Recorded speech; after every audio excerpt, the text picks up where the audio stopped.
තාපාවශෝෂක ප්‍රතික්‍රියාවක් නියත උෂ්ණත්වයේදී හා නියත පීඩනයේදී ස්වයංසිද්ධව සිදුවේ නම් එවිට පද්ධතියේ එන්තැල්පිය අඩු වෙනවද නැත්නම් පද්ධතියේ එන්ට්‍රොපිය වැඩි වෙනවද? පද්ධතියේ එන්තැල්පිය වැඩි වේද? පද්ධතියේ එන්ට්‍රොපිය වෙනස් වෙන්නේ නැද්ද? මොකක්ද කියලා තමයි අහන්නේ. එතකොට මේ ප්‍රශ්නේ කියලා තියෙනවා මේ තාපාවශෝෂක ප්‍රතික්‍රියාවක් කියලා. එතකොට තාපාවශෝෂක ප්‍රතික්‍රියාවකින්ද මේ ප්‍රතික්‍රියාවේදී කරන්නේ එයා පරිසරයෙන් මේ පද්ධතියට තාපය ගන්න එක. ඒ කියන්නේ තාපය ගන්නවා කියලා කියන්නේ තාපය කියලා කියන්නේ ශක්තියක්නේ. එතකොට පද්ධතියේ ශක්තිය වැඩි වෙන එකක් වෙන්නේ. පද්ධතියේ ශක්තිය වැඩි වෙන නිසා මේ පද්ධතියේ තියෙන එන්තැල්පිය වැඩි වෙනවා. ඒ කියන්නේ මෙයාගේ එන්තැල්පිය ගත්තොත් ඩෙල්ටා H වලගේ ධනාගය. එතකොට මේ ප්‍රශ්නවල උත්තර දීලා තියෙන්නේ මේ පළවෙනි එකේ දීලා තියෙන්නේ එන්තැල්පිය අඩු වෙනවා කියලා. එතකොට ඒක වැරදි. එතකොට C වල දීලා තියෙනවා පද්ධතියේ එන්තැල්පිය වැඩි වෙනවා කියලා. එතකොට C එක හරි එක. එතකොට අහලා තියෙන්නේ දැන් එන්ට්‍රොපියට මොකද්ද වෙන්නේ කියලා. දැන් අපි එන්තැල්පිය හොයාගත්තනේ.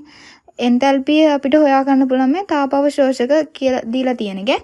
දැන් අපි එන්ට්‍රොපිය මොකද්ද වෙන්නේ කියලා තමයි හොයාගන්න. එතකොට ප්‍රතික්‍රියාවක් ගත්තොත් ස්වයංසිද්ධ වෙන්න ඕන නම් දැන් ස්වයංසිද්ධභාවයෙන් තමයි දැන් අපිට එන්ට්‍රොපිය කියන එක හොයාගන්න වෙන්නේ. එතකොට ප්‍රතික්‍රියාවක් ගත්තොත් ප්‍රතික්‍රියාව ස්වයංසිද්ධ වෙන්න ඕන නම් එයාලගේ මේ ස්වයංසිද්ධ වෙන්න ඕන නම් ස්වයංසිද්ධ වීමට මේ එයාගේ ඩෙල්ටා G වලගේ අනිවාර්යයෙන්ම ඍණාගයක් වෙන්න ඕන. එතකොට ඒ කියන්නේ ඩෙල්ටා G ඍණාගයක් වෙන්න ඕන. ඒ ඍණ වෙනවද කියලා අර ඩෙල්ටා G සමානයි ඩෙල්ටා H ඍණ ඩෙල්ටා TS කියලා සමීකරණයක් තියෙනවනේ. ඒකෙන් තමයි අපි ඩෙල්ටා G වලගේ ඍණ වෙනවද කියලා හොයාගන්නේ.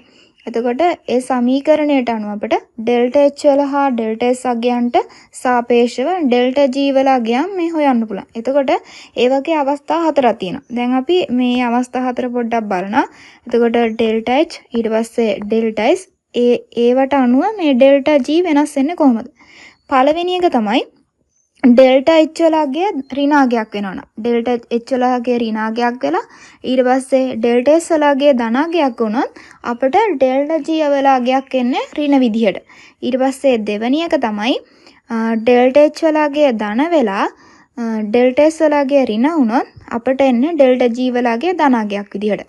තුන්වෙනි එක තමයි ඩෙල්ටා H වලගේ ඍණාගයක් විදිහට දීලා තියෙනවනම්. එතකොට ඊට පස්සේ ඩෙල්ටා S වලගේ ඍණ වෙලා තියෙනවා නම් ඍණ විදිහට දීලා තියෙනවා නම් අපිට ඩෙල්ටා G වල අගය එනවා ධන විදිහට හරි නැත්නම් ඍණ විදිහට තමයි එන්නේ.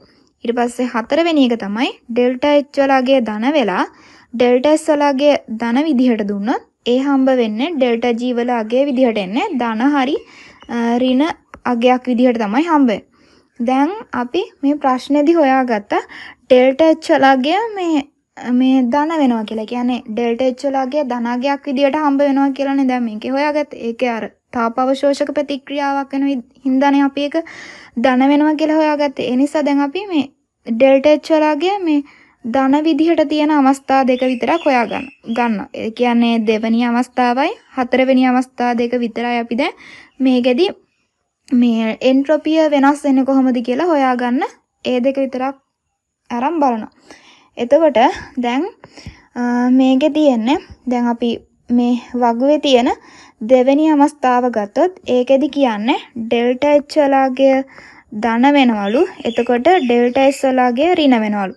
එතකොට ඒ වෙලාවේදී මේ ඩෙල්ටා G වලගේ ධන වෙනවා කියලා. ඒ කියන්නේ ඩෙල්ටා G ධන වෙනවා කියලා කියන්නේ එයා ස්වයංසිද්ධ වෙන්නේ නැහැ. එතකොට ඒක අපිට ගන්න බෑ. මේ ප්‍රශ්නේ කියලා තියෙන්නේ ස්වයංසිද්ධ වෙන එක. එතකොට මේ දෙවෙනි එක අයින් කරන්න පුළුවන්. ඒ දෙවෙනි අවස්ථාව. මොකද ඒක ස්වයංසිද්ධ වෙන්නේ නැති එක. එතකොට ඒ අවස්ථාව වැරදි. දැන් අපිට මේ හතරවෙනි අවස්ථාව විතරයි ගන්න පුළුවන්. හතරවෙනි එක කියලා කියන්නේ ඩෙල්ටා G වලගේ මේ ඩෙල්ටා H වලගේ ධනාගයක් දීලා තියෙනවා. ඊට පස්සේ ඩෙල්ටා S වලගේ ධන අගයක් දීලා තියෙන්නේ. එතකොට එහෙම වුණොත් ඩෙල්ටා G වලගේ හම්බ වෙනවා කියලා කියන්නේ ධන හරි ඍණාගයක් හරි. ඒ කියන්නේ ඩෙල්ටා H සමානයි ධන හරි ඩෙල්ටා S සමානයි ධනවන අවස්ථාවලදී ප්‍රතික්‍රියාව සංසිද්ධ වෙන්නත් පුළුවන් නොවෙන්නත් පුළුවන්. ඒ කියන්නේ ඒකේ ඩෙල්ටා H ධන වෙනකොට ප්‍රතික්‍රියාව ඩෙල්ටා H ධන වෙනකොට ප්‍රතික්‍රියාව මේ සංසිද්ධ වෙන්න ඕන නම් ඩෙල්ටා S කියන එක අනිවාර්යයෙන්ම ධනාගයක් වෙන්න ඕන.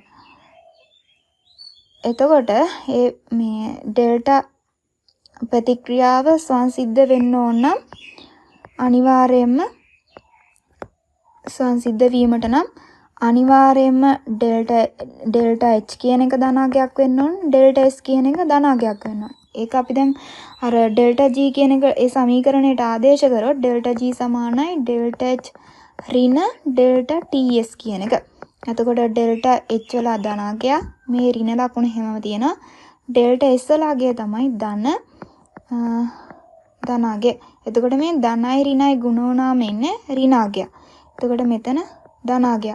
එතකොට ධනාගය වැඩි වුණොත් ප්‍රතික්‍රියාව සංසිද්ධ වෙන්නේ නැහැ. ඍණාගය වැඩි වුණොත් ප්‍රතික්‍රියාව සංසිද්ධ වෙනවා. එතකොට මේකෙදි මේ ඒ ඍණාගය වැඩි වෙන්න ඕන නම් මේ ඩෙල්ටා S කියන අගය අනිවාර්යයෙන්ම ධන වෙන්න ඕන. දැන් අපි ඩෙල්ටා S අගය මේ අනිවාර්යයෙන්ම වැඩි අගයක් තමයි තියෙනවා. ඒ කියන්නේ එන්ට්‍රොපියට වැඩි අගයක්.